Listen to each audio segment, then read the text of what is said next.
Queridos, a paz do Senhor Jesus Cristo seja com você e com sua família. Hoje nós vamos estar falando sobre dons de manifestação, baseado na primeira carta de Paulo aos Coríntios, capítulo 12, versos 8 a 10. Fica então o nosso convite para você que está assistindo essa transmissão, para fazer a sua inscrição no nosso canal, acionar o sininho para receber novas postagens, deixar o seu like, fazer seus comentários. Isso vai estar nos ajudando a melhorar cada vez mais a qualidade das transmissões que nós fazemos pelo nosso canal no YouTube. Acompanhe a leitura da palavra de Deus aí na sua Bíblia, que diz assim, primeira carta de Paulo aos Coríntios, capítulo 12, versos 8 a 10. Pelo Espírito, a um é dada a palavra de sabedoria, a outro a palavra de conhecimento, pelo mesmo Espírito. A outro fé, pelo mesmo Espírito. A outro dons de cura, pelo único Espírito. A outro poder para operar milagres. A outro profecia. A outro discernimento de espíritos. A outro variedade de línguas. E ainda a outro interpretação de línguas. Glória a Deus. Aleluia. Queridos, para nós entendermos o ensino sobre dons de manifestação do Espírito Santo, é importante nós conhecermos alguns pormenores que levaram o apóstolo Paulo a escrever sobre esse assunto que foi tão importante para a igreja de Corinto e para todas as igrejas naqueles primeiros dias, como também é muito importante para a igreja do século 21. A igreja lá na cidade de Corinto, ela estava profundamente dividida. E isso fica claro logo no primeiro capítulo da epístola, quando o apóstolo Paulo, dirigido pelo Espírito Santo, apela para que aqueles irmãos deixassem de ter divisões, pois a igreja estava passando por sérios problemas de partidarismo.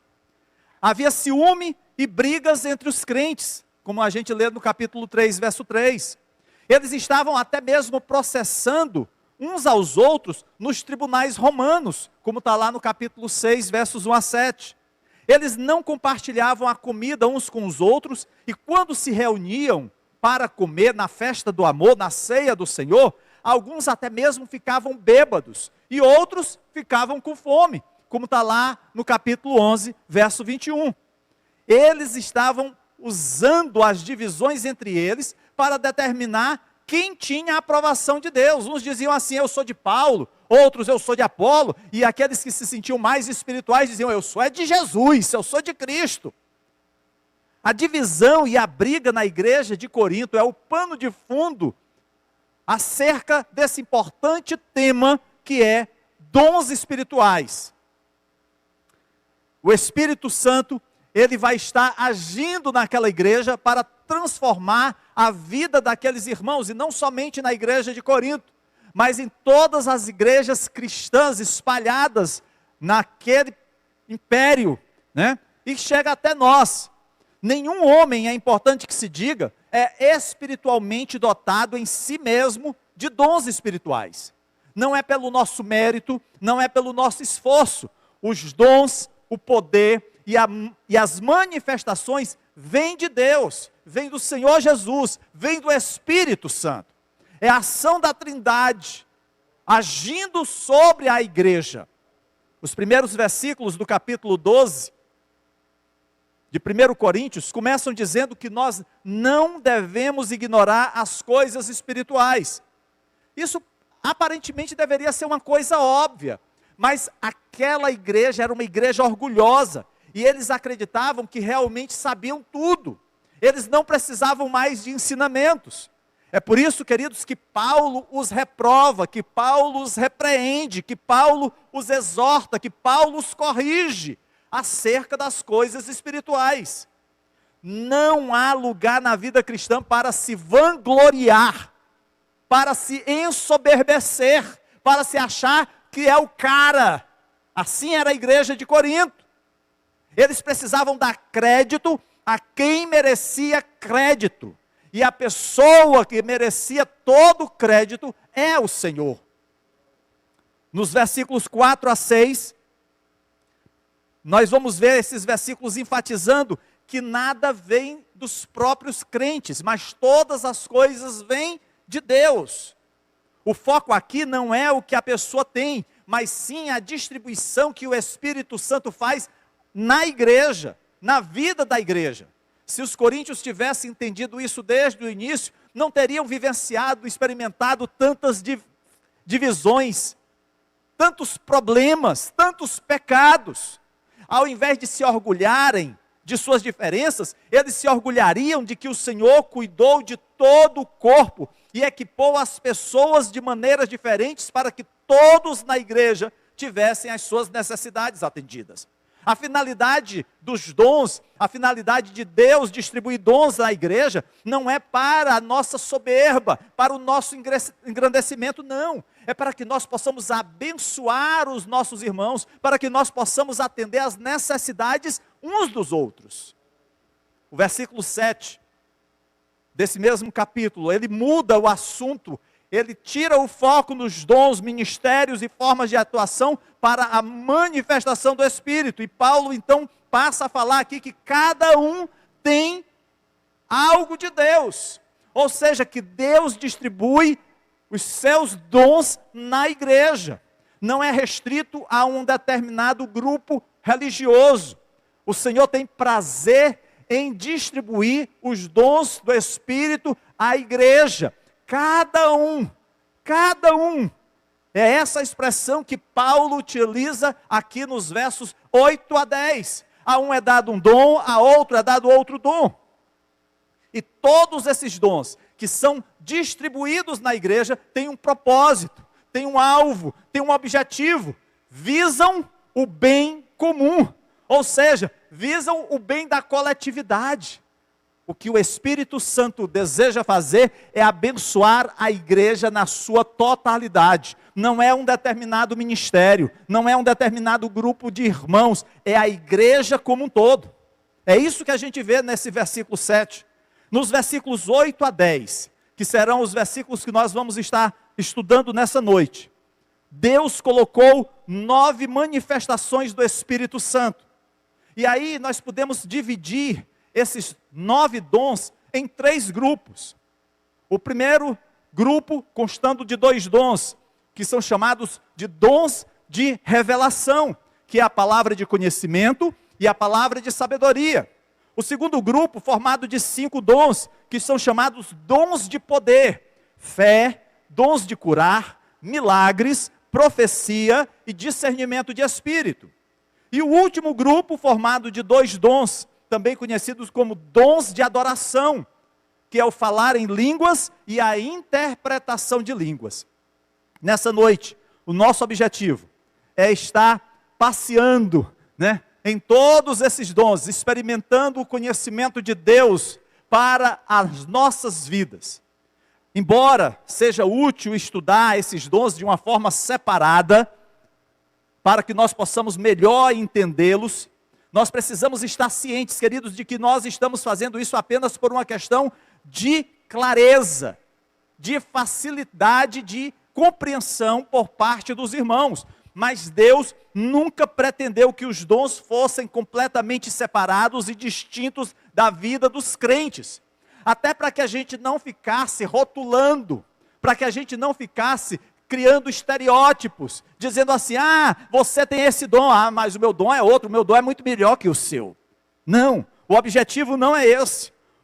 O que Deus deseja é que nós possamos perceber a importância dos dons espirituais para a igreja nos nossos dias. E para fazer isso, nós devemos ser capazes de, primeiro, adorar a Deus, daí o grupo de dons de adoração. De ouvir ao Senhor, daí os dons do grupo de revelação, e trabalhar para o Senhor, daí o grupo de dons de poder. Mas vamos nos voltar aqui ao texto sagrado.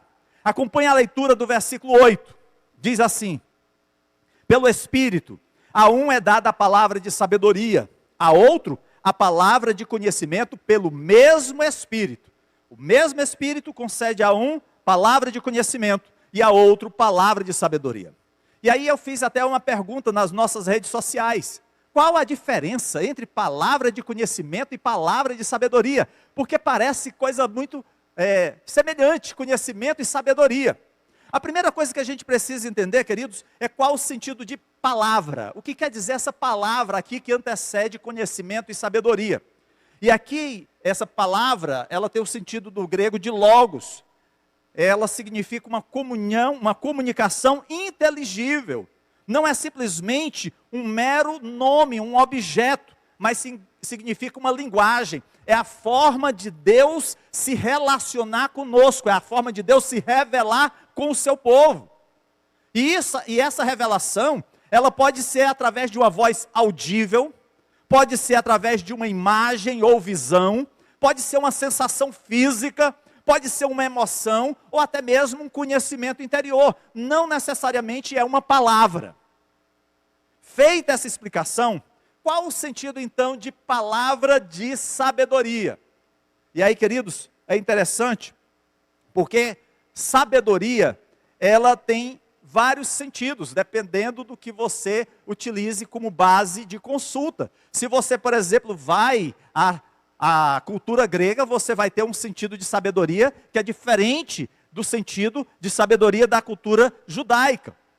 Mas em tudo isso é importante entendermos que é o Senhor que dá direção a uma pessoa. Quando nós falamos de sabedoria, sabedoria aqui está no sentido de que Deus nos dá direção, que Deus está nos orientando sobre como aplicar o saber sobre algo. Como é essa aplicação? É quando Deus dá direção a uma pessoa e lhe diz o que fazer. É quando Deus revela algo para você com uma finalidade para você realizar alguma coisa. Por anos, os estudiosos discutiram os dons do Espírito Santo e há muitas opiniões divergentes. Por exemplo, alguns dizem que uma palavra de sabedoria é o sentido de você compreender a sabedoria de Deus, né? Que é uma coisa que é impossível, porque é o que é a mente humana diante da mente do Todo-Poderoso. Não haveria como nós entendermos a mente de Deus, de sermos capazes de saber acerca da sabedoria de Deus. Outros dizem que palavra de sabedoria é a capacidade de dar conselhos sábios.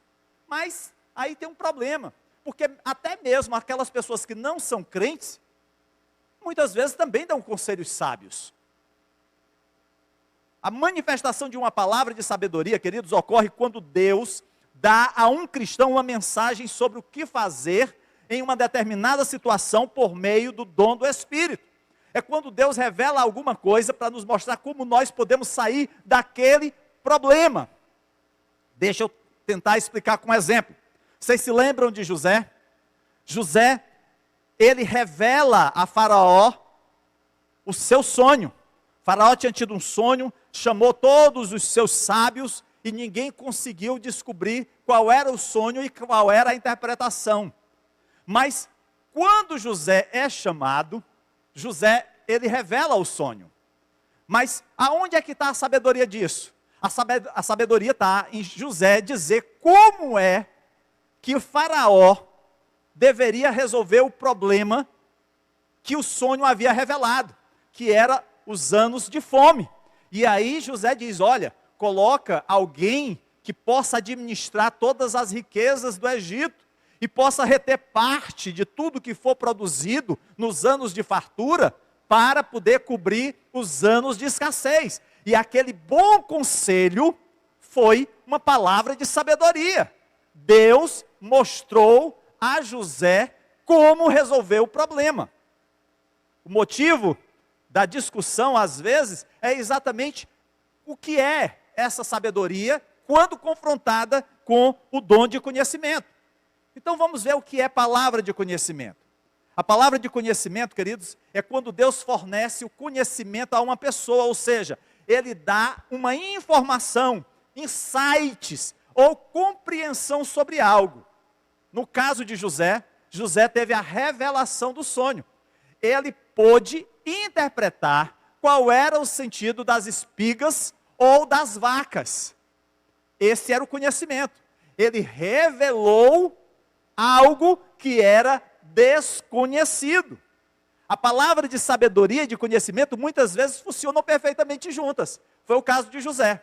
José, ele teve a palavra de conhecimento, ele interpretou qual era o sentido das espigas e qual era o sentido das vacas, magras e gordas. E teve a palavra de sabedoria, porque ele orientou o faraó o que fazer para resolver o problema. Tá certo? E aí a gente vai ver, queridos, não somente esse caso, mas, por exemplo, Elias, né? A gente vai ver isso acontecendo com Elias. Elias, ele trouxe uma palavra também de conhecimento, né? Dizendo o que aconteceria lá em 1 Reis, capítulo 17, versículos 2 e 4. E dá também uma palavra de sabedoria. E aí, queridos, a gente vai ver claramente o cuidado de Deus, não apenas em revelar, não apenas de mostrar algo, mas como nós podemos resolver esse problema que nós podemos estar enfrentando. A palavra de conhecimento e a palavra de sabedoria são apresentadas na Bíblia e são essencialmente para uma vida espiritual poderosa e bem-sucedida. É por isso que são as duas primeiras manifestações do Espírito Santo, os dois primeiros dons que são apresentados aí e que nós chamamos de dons de revelação, porque é Deus que revela. É Deus que revela aos seus filhos, é Deus que revela à igreja, é Deus que dá conhecimento para que nós possamos enfrentar os problemas que porventura nos estejam infringindo ou esteja acontecendo sobre a igreja. Mas vejamos aqui o versículo 9. No versículo 9 nós encontramos a seguinte declaração: a outro fé, pelo mesmo Espírito, a outro dons de cura, pelo único Espírito. E aqui nós vamos falar agora de dons de poder. Quais são então esses dons de poder? A fé e a cura. E aí nós fizemos também uma pergunta nas redes sociais. Para ser curado, eu tenho que ter fé? Ou seja, para eu ser curado, eu tenho que ter o dom da fé? Que dom da fé é esse que Paulo está falando aqui? Primeiro dom, então, é fé. Nós acreditamos que a fé, queridos, é a base das manifestações do poder. Porque logo em seguida, vem os dons de poder. Então a fé é como sendo o mecanismo que vai deflagrar toda essa ação na vida da igreja. A maioria das pessoas pensa em fé em termos da definição moderna de uma firme crença em algo para o qual não há prova. Então, às vezes, alguém pode chegar para você e dizer assim: você acredita que existe extraterrestre? Né? Aí a pessoa vai dizer assim: eu acredito, eu tenho fé que é real, que é verdadeiro. Né? Por quê? Porque ela entende que a fé dela é exatamente essa crença em algo que não há prova. Então, como eu não posso provar, para eu acreditar, eu digo que isso é fé. Aí você poderia dizer assim: pastor, então nesse caso, essa fé também se aplica a Deus? Não. Por quê? Porque nós temos prova da existência de Deus, através da sua palavra. Nós temos certeza da existência de Deus quando olhamos para a criação, né? Quando olhamos e vemos tudo que há no universo, que não há como ser obra do acaso.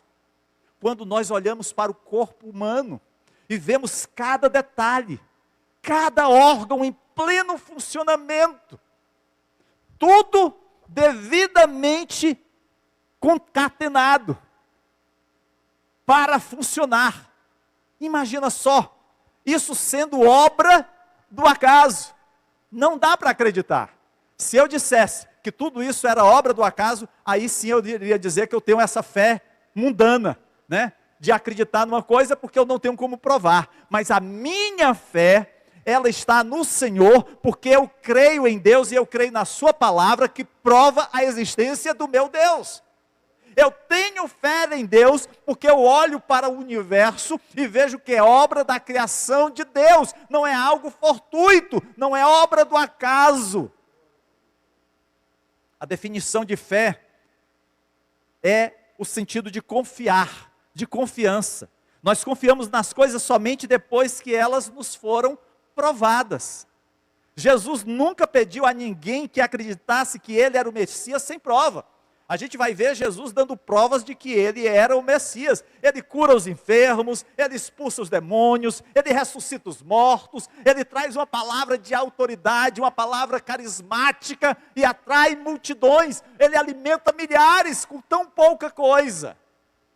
Ele é o Messias, ele é o esperado, o prometido de Deus. E isso é inegável.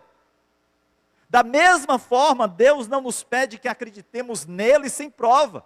Ele deixou muitas evidências de que ele existe, que sua palavra é verdadeira. Portanto, quando Deus nos pede para termos fé, confiança, ele não está pedindo para que nós demos um tiro no escuro. Não. Nós precisamos entender que quando Deus fala de fé para nós, é no sentido de acreditar em alguém comprovadamente se revela através da sua palavra. Deus se mostra a nós e por isso confiamos nele, confiamos no que ele nos diz. Não é uma fé cega, não é uma fé que vai contrária à razão, não, porque a nossa fé está baseada na palavra de Deus.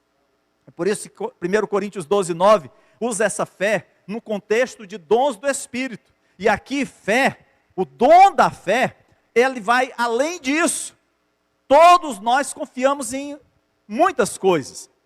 O marido confia na esposa, os filhos confiam no pai para o seu sustento, o patrão confia no empregado que ele vai trabalhar. O empregado, por sua vez, confia no patrão que ao final do mês ele vai receber o seu salário. Há muitas formas de confiança no nosso dia a dia, mas na verdade, queridos, a vida comum, ela seria impossível sem confiança. Imagina só, se você saísse de casa para o seu trabalho e não confiasse de que você vai pegar a sua lotação naquele horário, você iria passar o dia todinho esperando o ônibus e ele não iria passar. Você sabe já e crê que vai acontecer daquela forma. Uma pessoa não se sentiria, ou não se sentaria num ambiente aonde ele desconfiasse da segurança. Deus nos pede que confiemos que Jesus ressuscitou dos mortos, porque a Bíblia, a história e a vida dão evidências disso. A nossa fé na ressurreição de Cristo não é uma fé cega. É por isso que nós podemos dizer, porque Ele vive, eu posso crer no amanhã. Porque Ele ressuscitou, eu sei que aqueles que dormem no Senhor, um dia ressuscitarão também. Essa é a esperança da igreja. Eu sei que há muitos que hoje apregoam, né, um ensino torto, um ensino falso, dizendo que não há ressurreição de mortos, que a vida se limita apenas ao aqui e agora. Mas se assim fosse, queridos, eu teria que primeiro rasgar a Bíblia, rasgar a palavra de Deus. E se eu descredenciasse a palavra de Deus, eu deixaria de ter fé em Deus. Em contraste com essa confiança comum, o dom da fé é necessário para que nós possamos cumprir as tarefas especiais que Deus, por revelação, nos pede para fazer. Hoje de manhã eu estava conversando com o diácono Paulo, e aí eu estava falando de Hudson Taylor. Hudson Taylor foi um missionário que atuou na China. E durante aquele período em que ele foi para a China, ele era inglês. E os missionários ingleses, geralmente eles, quando chegavam na China, ficavam nos grandes centros e atuavam simplesmente para levar a palavra de Deus para outros ingleses que estavam comercializando entre os chineses. Eles não tinham qualquer contato com o povo nativo. E Hudson Taylor ficou impressionado com aquilo. E Deus falou profundamente ao coração de Hudson Taylor, para que ele falasse com os chineses, para que ele evangelizasse os chineses. E aí ele aprende a língua, ele coloca, se veste como os chineses e não como os ingleses se vestiam na época, e se mistura com o povo e começa a falar acerca do grande amor de Deus. E começam a haver conversões, e não somente isso, ele percebe que o alvo dele teria que ser o interior da China. Mas ele não tinha recursos. Mas ele teve fé, ele enfrentou e confiou no Senhor para que Deus o sustentasse. E não somente Deus o sustentou, enviando ofertas generosas de muitos que estavam na Inglaterra, mas outros missionários também abraçaram aquela causa. E as missões para o interior da China cresceram de uma forma maravilhosa. Milhares e milhares de vidas foram alcançadas para Cristo. Queridos, isso é o dom da fé. A maneira como o dom da fé funciona é que Deus primeiro nos diz para fazer algo por revelação. Então, tendo a revelação de Deus de que podemos fazer o milagre, confiamos na revelação e ordenamos que o milagre aconteça em nome de Jesus, porque Deus falou conosco. Nós temos a segurança que foi Deus que nos deu aquela autorização para realizarmos aquela obra. A confiança que devemos ter no que Deus nos disse por revelação é o dom da fé. Quando nós confiamos completa, totalmente, plenamente no Senhor. Moisés tirou água de uma rocha pela fé. Ele poderia ter batido lá na rocha e não ter acontecido nada. Eu acho que você já deve ter visto pessoas cavando cacimbas. E em geral, quando os trabalhadores estão cavando, quando chega na pedra, né, como se diz, eles acabam tendo que parar, porque eles não têm como continuar. Se até aquele momento não deu água, eles vão perder aquela cacimba. Mas no caso de Moisés foi diferente. Quando ele encontrou a pedra, ele bateu na pedra e saiu água. Aquilo que era impossível de acontecer, porque ele teve fé. Quando Gideão derrotou os midianitas, que era uma multidão incontável, ele fez isso com um número tão pequeno, porque ele teve fé. Qualquer um poderia dizer: vocês vão ser dizimados, vocês vão ser mortos, vocês são nada diante desse grande exército. Mas pela fé, eles confiaram no Senhor. Elias multiplicou o azeite e o pão pela fé. Queridos, outros grandes milagres da Bíblia foram feitos pela fé. Quando se trata de milagres e dons de cura, precisamos do dom da fé, porque não podemos curar os enfermos ou fazer milagres por nosso poder humano. Não é nada em nós mesmos, não é nossa inteligência, não é o nosso vigor físico, não é a nossa condição financeira, mas é o Espírito Santo de Deus derramado nas nossas vidas. Cristo disse que quando as pessoas recebessem o Espírito Santo, eles receberiam poder. Está lá em Atos capítulo 1, verso 8. E ninguém pode operar o poder de Deus sem a fé para fazê-lo. Deus espera que saibamos o que a Bíblia diz sobre o dom da fé e como ela funciona. Deus espera que entendamos como funciona o dom da fé estudando a palavra de Deus. Como é que nós vamos crer nas promessas de Deus se nós não conhecemos essas promessas? Precisamos nos deleitar naquilo que Deus tem prometido a nós, a igreja, a você, através da leitura da palavra de Deus. A fé vem pelo ouvir. Ouvir as mensagens do WhatsApp? Não, ouvir a palavra de Deus.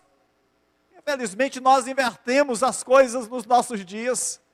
No caso de Moisés, ele transformou o rio Nilo, águas potáveis, em sangue. A Bíblia nos diz que Deus deu a revelação a Moisés sobre o que fazer. Então Moisés teve fé em Deus e fez. Quando Moisés dividiu o Mar Vermelho, Deus deu a ele a revelação do que fazer. E Moisés confiou, teve fé, e o mar foi dividido, e o povo passou a pé enxuto. Quando Josué conquistou Jericó, Deus disse a Josué exatamente o que fazer. E Josué teve fé no que Deus disse, e fez o milagre acontecer. Queridos, o capítulo 11 de Hebreus, ele vai falar exatamente sobre fé, e ele traz uma declaração, um conceito. Ele diz que a fé é a certeza daquilo que esperamos e a prova das coisas que não vemos. Isso é fé. Glória a Deus. Dons de cura. É outro dom de poder. Os dons de cura são manifestações do Espírito Santo, porque é preciso um crente para praticá-los pelo poder de Deus que lhe foi dado. Deus usa a você e a mim com dons de cura. Deus pode curar independente do instrumento? Pode, Ele é Deus, Ele pode ter todas as coisas. Mas na maioria dos relatos da Bíblia Sagrada, Deus usa homens para curar outros homens. Vocês lembram lá Pedro e João entrando no templo? Estava lá aquele mendigo, doente, paralítico, pedindo esmolas. E a palavra de Pedro é: não tenho ouro nem prata, mas o que eu tenho eu te dou, em nome de Jesus levanta e anda. E aquele homem andou. Queridos, esse dom o Senhor dá à sua igreja, dons de cura. Os apóstolos e discípulos de Jesus tinham o Espírito Santo sobre eles, razão pela qual ele poderia enviá-los para curar os enfermos, como tem lá em Mateus 10:8 e Lucas 10:9. Além disso, Jesus disse que quando as pessoas têm o Espírito Santo, elas têm poder. É por isso que a palavra de Deus fala de sermos cheios do Espírito Santo, cheios do poder de Deus. A palavra de Deus tem vários milagres de cura registrados, tanto no Velho quanto no Novo Testamento. E o mesmo Deus que operou no passado, é o mesmo Deus que continua a operar nos nossos dias. Dons de cura. Verso 10. Nós chegamos ao último grupo. E aí nós temos aqui, desculpe, o penúltimo ainda, porque a gente ainda está nos dons de poder. Operar milagres, profecia e discernimento de espírito. E o que é operar milagres? O que é operação de milagres? A operação de milagres em alguns momentos fica muito parecido com dons de cura, porque as curas são milagres. Milagre de Deus. Imagina só o cego de Jericó. O homem era cego. Não havia transplante de córnea. Não havia o que fazer. E aí Jesus traz cura, traz a visão de volta. Foi cura, foi um grande milagre. Mas vamos tentar nos ater a um outro grupo de milagres, que não necessariamente as curas. No Antigo Testamento, os milagres pareciam ocorrer vinculadamente a um líder por vez. Geralmente Deus levantava homens ou mulheres para serem instrumentos de milagres para o povo. A gente vai ver isso claramente acontecendo, por exemplo, com relação aos profetas. Vocês lembram lá do profeta que fez o machado, ferro, mais pesado que a água, flutuar igual o isopor. Um milagre.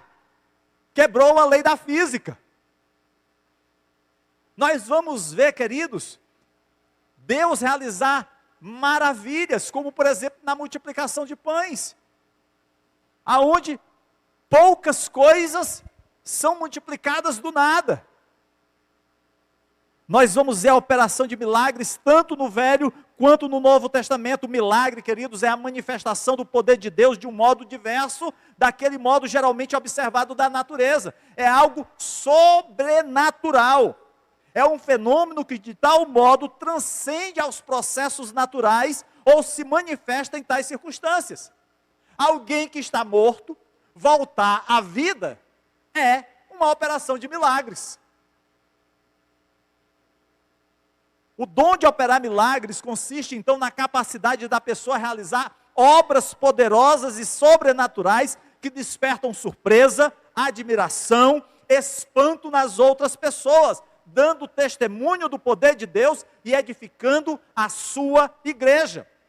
Está lá Paulo pregando, horas e horas. Paulo era um pastor, né? Gostava muito de pregar. E aí estava ele pregando, e os irmãos, depois de um dia de trabalho, já quase chegando o novo dia, ouvindo Paulo. Não era todo dia que tinham a presença daquele homem de Deus naquela cidade. naquela igreja. Todos os irmãos vieram assistir, depois de um dia cansativo. A maioria eram escravos, convertidos, mas todos estavam atentos. Até mesmo um jovem que, não encontrando um lugar para sentar-se, ficou pendurado na janela, no alto daquela casa. Mas o cansaço foi tão grande, que ele acabou cochilando, e caiu, tombou morto. Eu fico pensando, o burburinho dos irmãos, meu Deus, o jovem veio ver Paulo e perdeu a vida. E Paulo se aproxima dele. E aquele que estava morto, voltou à vida. Isso é operação de milagres. Queridos, quando Jesus enviou os discípulos para pregar que o reino de Deus estava próximo, ele disse: curai os enfermos, ressuscitai os mortos, purificai os leprosos, expeli os demônios. Expulsar demônios também é uma operação de milagres, porque você está vendo uma vida que está totalmente amarrada, presa ao diabo. E aí, de uma forma sobrenatural, não é com psicologia, não é com a psiquiatria, é com a ação do Espírito Santo de Deus. É a obra sobrenatural do Senhor operando naquela vida, e aquele que estava escravo do diabo é liberto e passa a ser uma nova criatura em Cristo Jesus. Mas vejamos agora o dom da profecia. A profecia é falar, escrever ou de outra forma comunicar a mensagem de Deus, do Senhor Jesus, a uma pessoa ou a um grupo de pessoas. A profecia é a revelação que é falada pelo profeta, com o objetivo de trazer conforto, exortação, ânimo a uma pessoa ou a um grupo de pessoas. Essa palavra é uma palavra inspirada. No entanto, também pode vir como uma revelação completa, dada pelo orador antes de ser falada como profecia. Vocês lembram que no Velho Testamento, em geral, quando o profeta ia falar uma profecia, ele dizia: assim diz o Senhor. E aí revelava aquilo que Deus tinha colocado na sua mente, no seu coração. E a palavra de Deus, então, ela era trazida para aquele povo, para alguém. No Novo Testamento, a gente vai ver que esse dom, ele está perpassando em todas as outras passagens que falam sobre dons espirituais.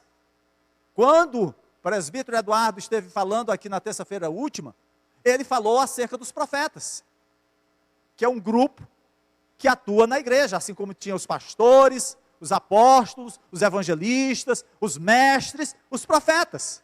E nós vamos ver que há também a profecia no último grupamento.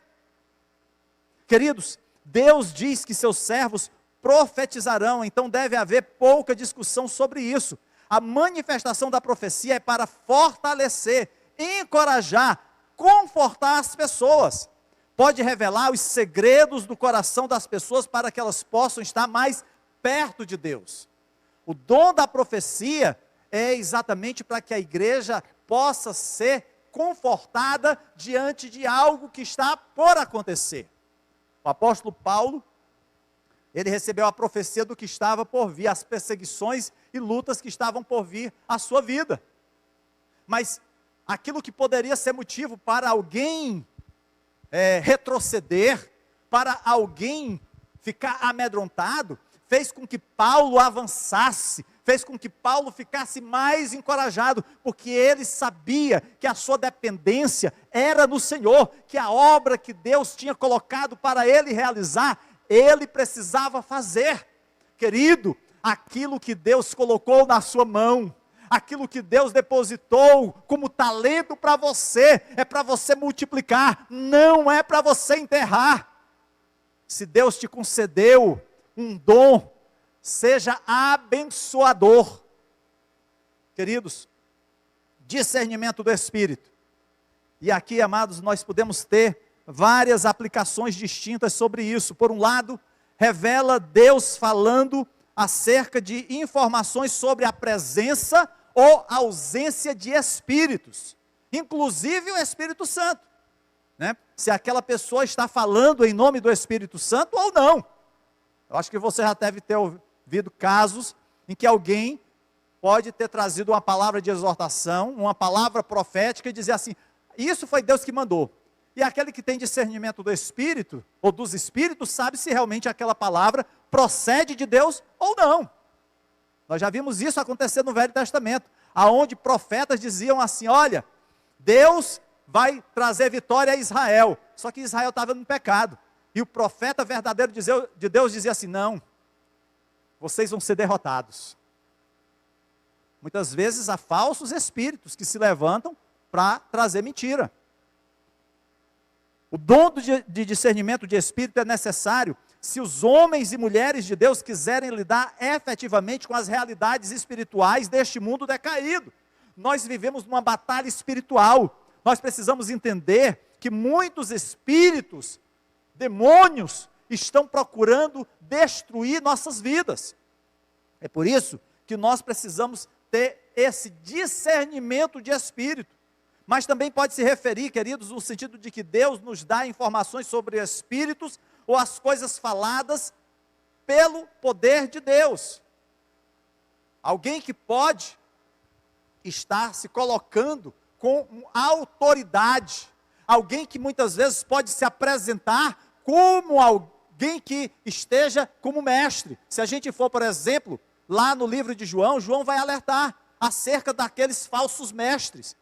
Homens que chegavam dizendo que eram de Deus, trazendo até um ensino agradável, mas o seu interesse, o seu desejo era desviar as pessoas de Cristo para falsos ensinamentos.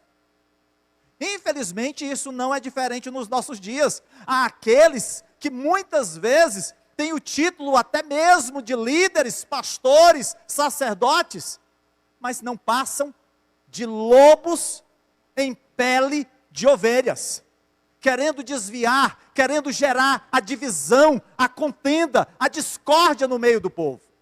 E é por isso que o discernimento de espírito é tão importante. Por último, queridos, nós vamos ver os dons de adoração, né? Os últimos dons que são citados aqui para nós encerrarmos essa passagem aqui que nós iniciamos.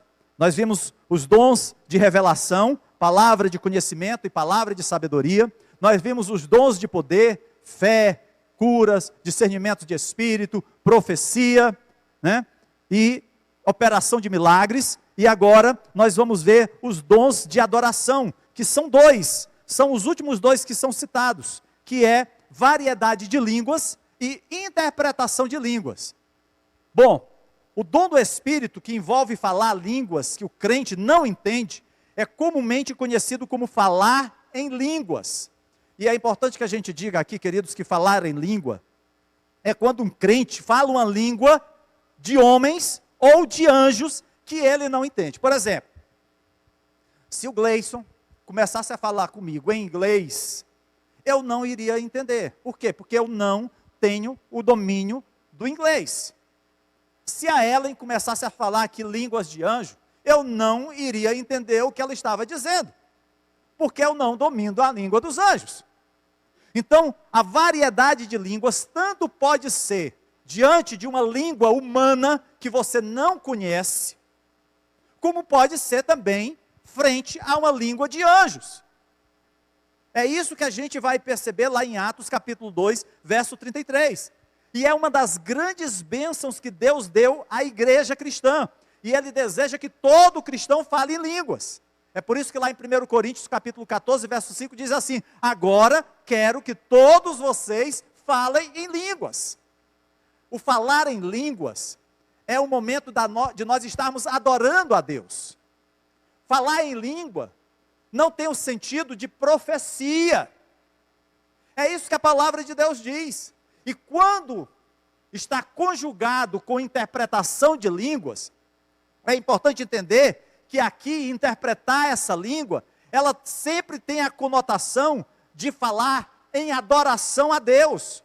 É por isso que lá em 1 Coríntios 14, 2, deixa claro isso, que as línguas, elas sempre são para Deus, e não para os homens, não para a igreja, não para os descrentes. Os descrentes podem até mesmo ficar encorajados diante de um falar em línguas, ou escandalizados.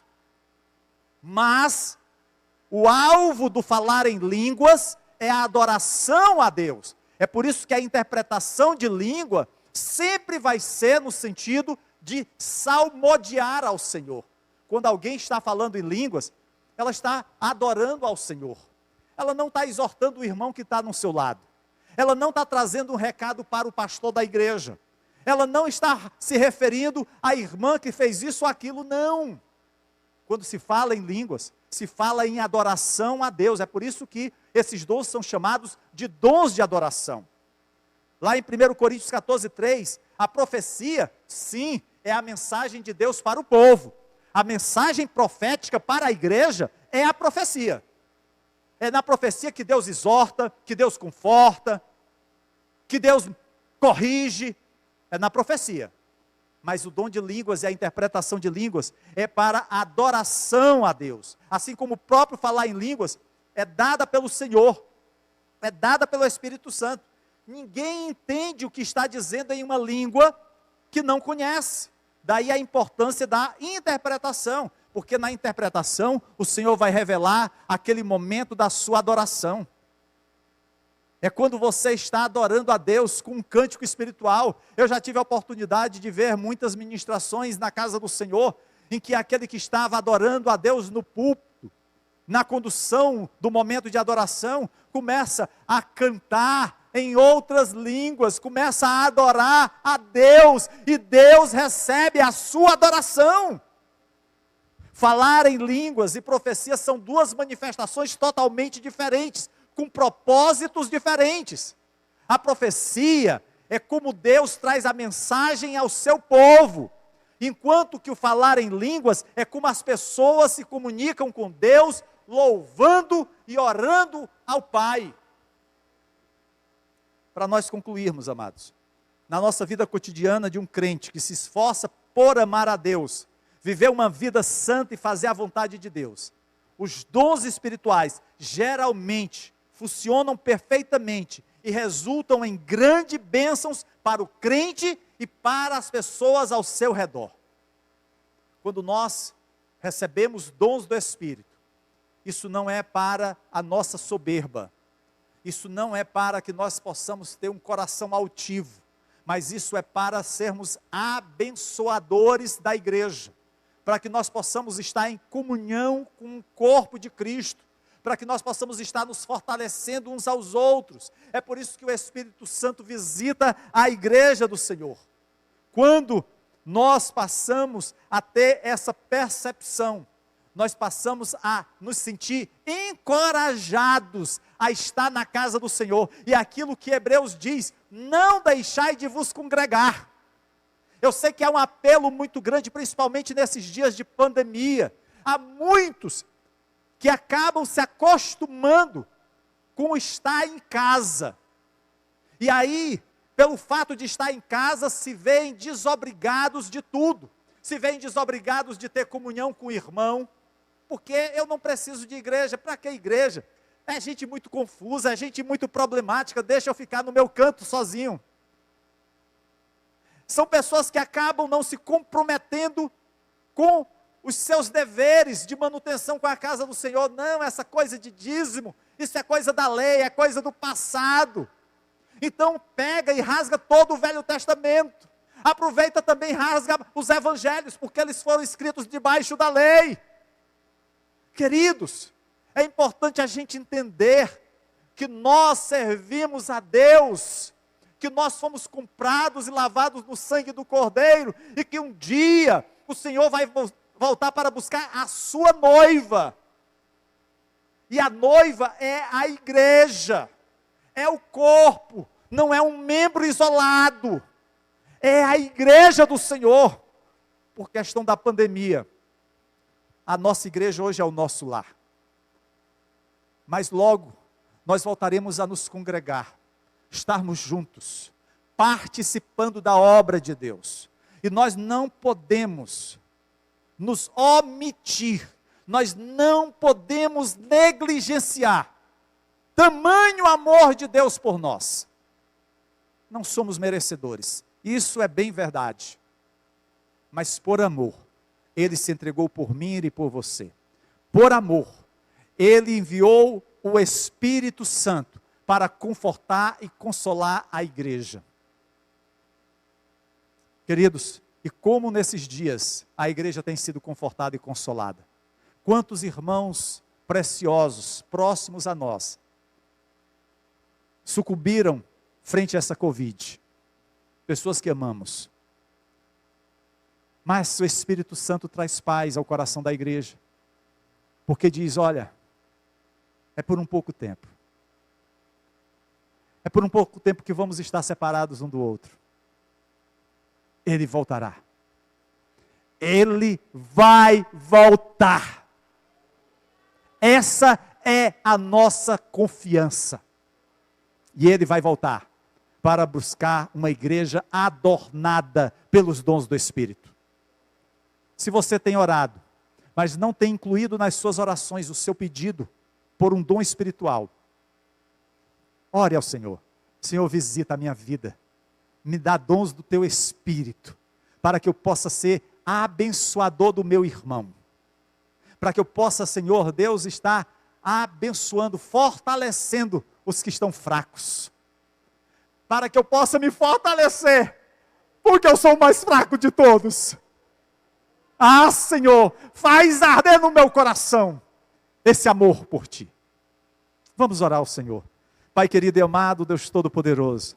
Senhor, a Tua palavra, na primeira carta de Paulo aos Coríntios, capítulo 12, versos 8 a 10, nos revela ensinamentos tremendos, maravilhosos para as nossas vidas. Por isso, ó Deus, queremos Te louvar, Te agradecer, ó Deus, pelo privilégio que temos de estudar as Tuas sagradas Escrituras. Ó Deus, obrigado. Obrigado pelo Teu tamanho amor para conosco, não somos merecedores. Mas obrigado pelo Teu perdão, perdão dos nossos pecados, ó Deus. Agora, Senhor, abençoa cada um dos Teus filhos. A todos estes que têm acompanhado a ministração da Tua palavra pelo nosso canal no YouTube. A todos aqueles que estarão, Senhor Deus, no decorrer dos dias, também acessando essa ministração, os louvores que aqui foram entoados. Ó Deus, em nome de Jesus, abençoa todo o Teu povo, ó Pai. Em nome de Jesus nós Te louvamos. E em nome de Jesus nós Te agradecemos. Amém e amém.